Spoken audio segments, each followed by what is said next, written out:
Үйінде стиралка болған қайтейін, үйіңде су ақпаса. Бізде осы жаздың күнгі әдеті осы.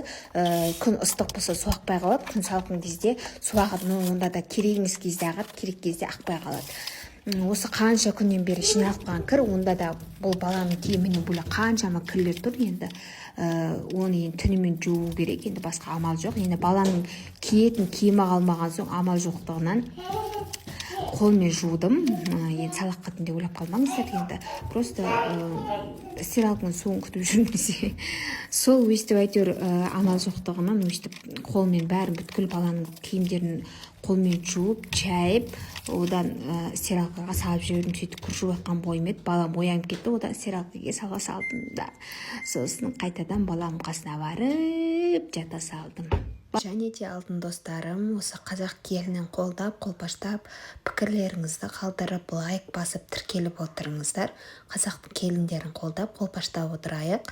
Всем пока-пока. Менімен болғандарыңызға рахмет.